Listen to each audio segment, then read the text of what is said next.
बच्चों, अभी तक मैं आपको संख्या के बारे में बता रही थी। फिर मैंने आपको संख्या के भेद, टाइप्स की संख्या कितने प्रकार की होती है।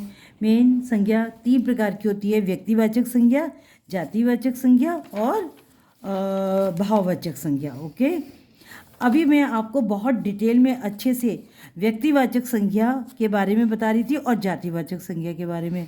अब बच्चे क्या होता है, कंफ्यूज हो जाते हैं कि व्यक्तिवाचक संख्या कैसे समझे, जातिवाचक कैसे समझे। इसको मैं आपको शॉर्ट में अच्छे से समझा रही हूँ। देखो, अगर हमने किसी, जैसे मान लो एक लड़का लड़की बच्चे हैं, हमने बोल दिया वो लड़की खाना खा रही है, बच्चे मैदान में खेल रहे हैं, तो बेटे बच्चे तो मैदान में खेल रहे हैं, लड़की खाना खा रही है। अगर हमने किसी पर्टिकुलर लड़की का नाम ले दिया, अनुराधा खाना खा रही है, तो हमारा ये व्यक्तिवाचक संज्ञा हो जाएगा। और अगर हमने ऐसे बोला लड़की खाना खा रही है या लड़का खाना खा रहा है या बच्चे खाना खा रहे हैं, तो वो हमारा जातिवाचक संज्ञा हो जाएगा। क्यों? क्योंकि उसमें विशेष किसी बच्चे का नाम नहीं लिया है। ऐसे अगर मैं ये कहती हूँ मेरा भारत देश है, मेरा भारत देश है, तो मैंने भारत नाम ले दिया कि मेरे देश का नाम भारत है, मेरे देश का नाम भारत है। ऐसे रूस, अमेरिका, कुछ भी ले लो। अगर हमने ऐसे बोल दिया हमारे देश में गंगा बहती है या हमारा देश बहुत अच्छा है, तो किसी को समझ में नहीं आएगा। भाई देश तो सारे देश हैं, लेकिन अगर उसको पर्टिकुलर नाम दे दिया तो वो तुम्हारा व्यक्तिवाचक संज्ञा हो जाएगा और देश तुम्हारा जातिवाचक संज्ञा। ऐसी रामायण एक पुस्तक होती है। अगर मैं रामायण रोज़ पढ़ता हूँ तो रामायण आपने नाम ले दिया, लेकिन अगर मैं पुस्तक रोज़ पढ़ता हूँ तो पुस्तक में तो कोई भी पुस्तक हो सकती है।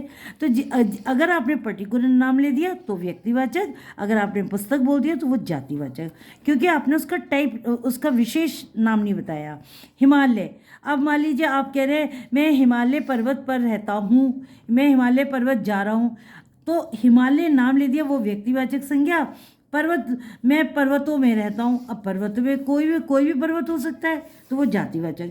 इसका मतलब बच्चा, अब आप ध्यान से समझो, अगर हम किसी चीज़ का जैसे दिन होते हैं, मैंने कह दिया मैं हर दिन ये काम करता हूँ, तो दिन, हर दिन क्या होता है, मैं सोमवार को कोई भी काम मैं सोमवार को करता हूँ, आपने पर्टिकुलर नाम ले दिया। इसका मतलब व्यक्तिवाचक संज्ञा में अगर हम किसी विशेष या पर्टिकुलर कोई स्पेशल नाम ले देते हैं तो वो हमारा व्यक्तिवाचक संज्ञा हो जाता है।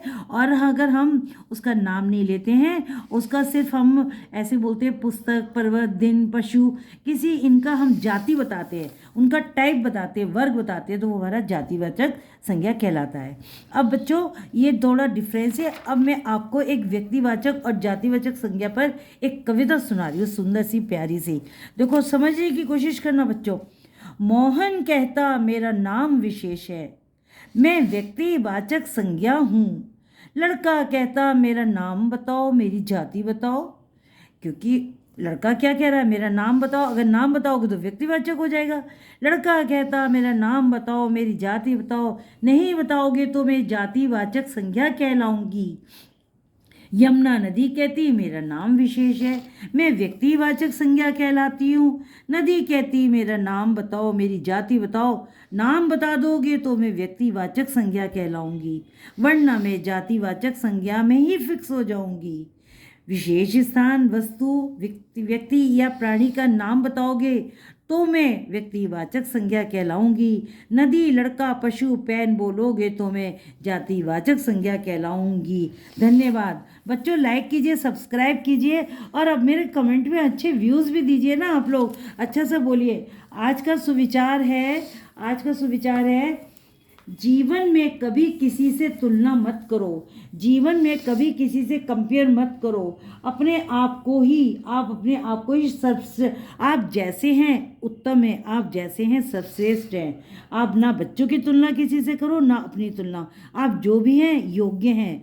ऐसा मानते हुए चलोगे तो आप हमेशा सफल होगे। धन्यवाद। लाइक कीजिए, सब्सक्राइब कीजिए।